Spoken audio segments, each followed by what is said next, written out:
राष्ट्रीय स्वयंसेवक संघर 100 वर्ष पूर्ति उपलक्षे भद्रक जिला धामरा मंडल में राष्ट्रीय स्वयंसेवक संघर शुभ शतवार्षिक उद्घाटन उत्सव पालन कर संघ 1925 मसीह आरंभ होता। आज होई संघर 100तम वार्षिक उत्सव। यह उपलक्षे मां धामराई मंदिर प्रांगण में उद्घाटन उत्सव अनुष्ठित हो जाइछि। एही अवसर में विभिन्न योगासन प्रार्थना कर भारत वर्ष में राष्ट्रीय स्वयंसेवक संघ किपर आरंभ होता, क्यों भली भाव में संघ पर लड़ई होता से विषय आलोचना कर सभा मुख्य अतिथि रूपे जोगदेइथिले समाजसेवी तथा पूर्वतन सेना सुबेदार श्रीजुक्त नरहरि मल्लिक और मुख्य वक्ता रूपे प्रदीप कुमार दास।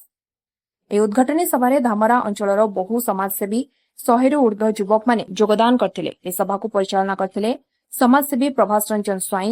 अन्यमानक मध्यरे विपिन बेहरा, प्रदीप राउत, रवीन्द्र नायक, चंद्रशेखर जेना, बापी भाई प्रमुख योगदान करी सभाटी को साफल्यमंडित करथिले। विजय पथर यात्री आमे विजय पथर यात्री, अंधार रजनी जाइछि पाही, जागिछि तरुण अरुण होई, जागृतिर नव किरण विभा गगने जाइछि माती, विजय पथर यात्री आमे विजय पथर यात्री, विजय पथर यात्री आमे विजय पथर यात्री, जोग जंत्रणा को पादरे दली, नव जागरण झंकार दोली, जागियाछि हिंदू जागियाछि सिंधु,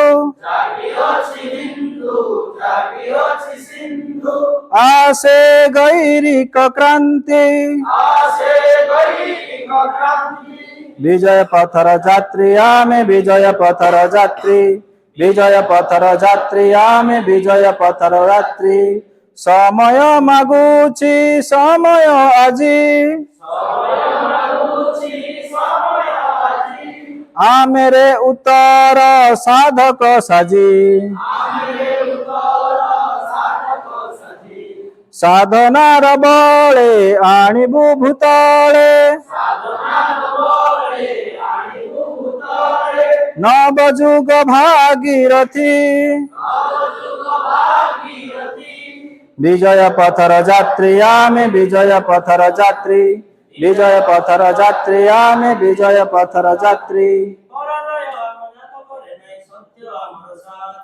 पराजय आम जात करे नहीं सत्य आमर साथी, विजय पथर यात्री आमे विजय पथर यात्री, विजय पथर यात्री आमे विजय पथर यात्री।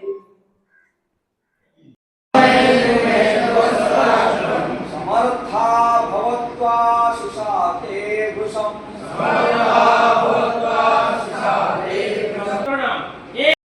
धामरारू नरेंद्र लेंका रिपोर्ट स्वतंत्र ओडिशा लाइव।